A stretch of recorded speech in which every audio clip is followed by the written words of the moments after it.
प्यारे साथियों, आप लोगों के लिए स्क्रीन पे जो प्रश्न दिखाई पड़ रहा है, भारतीय राष्ट्रीय कांग्रेस के किस अधिवेशन में सुभाष चंद्र बोस ने अध्यक्ष पद से इस्तीफा दिया था।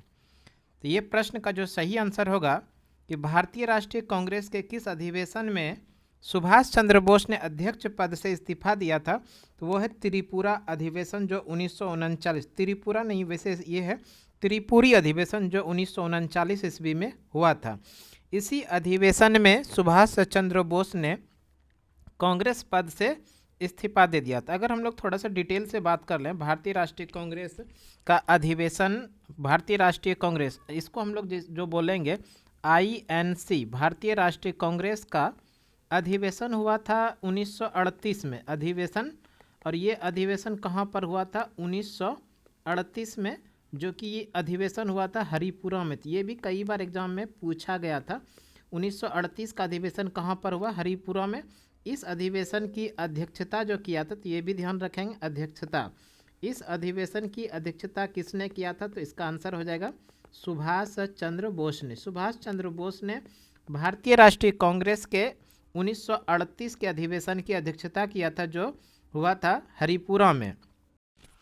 1939 को भारतीय राष्ट्रीय कांग्रेस का अधिवेशन जो हुआ था, 1939 में अध्यक्ष पद के लिए चुनाव जीते थे सुभाष चंद्र बोस ने, जबकि गांधी जी चाहते थे कि 1939 का जो अधिवेशन चल रहा था त्रिपुरी में, इस अधिवेशन की अध्यक्ष पद के लिए चुनाव जीते पट्टाभी सीतारमैया। जब सुभाष चंद्र बोस को इसके बारे में पता लगा कि गांधी जी पट्टाभी सीतारमैया को समर्थन दे रहे हैं, तो इसलिए सुभाष चंद्र बोस ने अपना अध्यक्ष पद को छोड़ दिया था। तो ध्यान रखेंगे कि गांधी जी किनको समर्थन कर रहे थे? पट्टाभी सीतारमैया को। इस कारण से सुभाष चंद्र बोस ने अपने अध्यक्ष पद को, उन्होंने 1939 के भारतीय राष्ट्रीय कांग्रेस के त्रिपुरी अधिवेशन की अध्यक्षता के बाद उन्होंने पद छोड़ दिया था। एक सवाल यहाँ पर बनेगा, जब सुभाष चंद्र बोस ने, ध्यान रखिएगा, सुभाष चंद्र बोस ने अध्यक्ष पद को छोड़ा, तो बचे हुए जो समय था, उस बचे हुए समय का कार्यकाल को कौन पूरा किया था? कार्यकाल को पूरा किया था वो है डॉक्टर राजेंद्र प्रसाद। ये भी प्रश्न एक बार देखने के लिए मिला था प्रश्न में कि डॉक्टर राजेंद्र प्रसाद 1939 में भारतीय राष्ट्रीय कांग्रेस का अध्यक्ष पद सुभाष चंद्र बोस के त्याग देने के बाद, यानी छोड़ देने के बाद, उनके बचे हुए कार्यकाल को किसने पूरा किया था? तो हम लोग आंसर किए थे डॉक्टर राजेंद्र प्रसाद, जो कि इन्होंने ही उनके बचे हुए कार्यकाल को पूरा किया था। तो इस तरह से ये प्रश्न हो गया कि 1939 का भारतीय राष्ट्रीय कांग्रेस का अधिवेशन कहाँ पर हुआ था? त्रिपुरी में हुआ था। अध्यक्ष जो बने थे सुभाष चंद्र बोस अध्यक्ष बने थे, और गांधी जी चाह रहे थे कि अध्यक्ष पद पर बने पट्टाभी सीतारमैया, लेकिन ऐसा नहीं हो सका। इस कारण से सुभाष चंद्र बोस ने अध्यक्ष पद को उन्होंने त्यागपत्र दे दिया था, और बचे हुए समय का जो कार्यकाल था उनको डॉक्टर राजेंद्र प्रसाद ने पूरा किया था।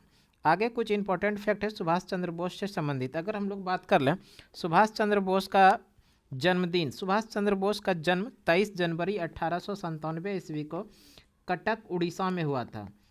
जन्मदिन प्रत्येक वर्ष 23 जनवरी को इनका जन्मदिन जो मनाया जाता है वो पराक्रम दिवस के रूप में मनाया जाता है। तो ये भी ध्यान रखिएगा, पराक्रम दिवस प्रत्येक वर्ष कब मनाया जाता है? 23 जनवरी को, सुभाष चंद्र बोस का जन्मदिन। सुभाष चंद्र बोस ने ही नारा दिया था, तुम मुझे खून दो मैं तुम्हें आज़ादी दूंगा। ये बहुत ज़्यादा फेमस सवाल है कि तुम मुझे खून दो मैं तुम्हें आज़ादी दूंगा, किसने कहा था? तो हम लोग आंसर करेंगे सुभाष चंद्र बोस। दिल्ली चलो का भी नारा दिया था सुभाष चंद्र बोस ने ही, साथ में जय हिंद का भी नारा दिया था सुभाष चंद्र बोस ने। तो इस तरह से इस प्रश्न का जो सही आंसर होगा कि भारतीय राष्ट्रीय कांग्रेस के किस अधिवेशन में सुभाष चंद्र बोस ने अध्यक्ष पद से इस्तीफा दिया था? त्रिपुरी अधिवेशन जो 1939 में हुआ था, इस अधिवेशन में ही इन्होंने अध्यक्ष पद से इस्तीफा दिया था। यहाँ पर हरिपुरा अधिवेशन जो 1938 में हुआ था, इस अधिवेशन की अध्यक्षता भी सुभाष चंद्र बोस ने ही किया था। दूसरा एक कराची अधिवेशन जो 1931 में हुआ था, कराची में हुआ था। इस अधिवेशन का जो अध्यक्षता किया था वो क्या था? सरदार पटेल ने। ध्यान रखिएगा, सरदार पटेल ने इस अधिवेशन की अध्यक्षता किया था। और लाहौर अधिवेशन जो 1929 में, इस अधिवेशन की अध्यक्षता किया था पंडित जवाहरलाल नेहरू ने। तो इस तरह से एक छोटी सी वीडियो आप लोगों के लिए में भी उपयोगी जानकारी आप लोगों को यहाँ से मिला होगा। तो इस तरह का रेगुलर वीडियो पाने के लिए आप हमारे यूट्यूब चैनल सुमन क्लासेस पे लगातार जुड़े रहिए। अभी तक अगर चैनल को सब्सक्राइब नहीं किए तो निश्चित रूप से सब्सक्राइब कर लीजिए, आप अपने दोस्तों को शेयर कर लीजिए। आज के लिए इतना ही, अगले वीडियो में फिर से मिलते हैं, तब तक के लिए धन्यवाद। जय हिंद।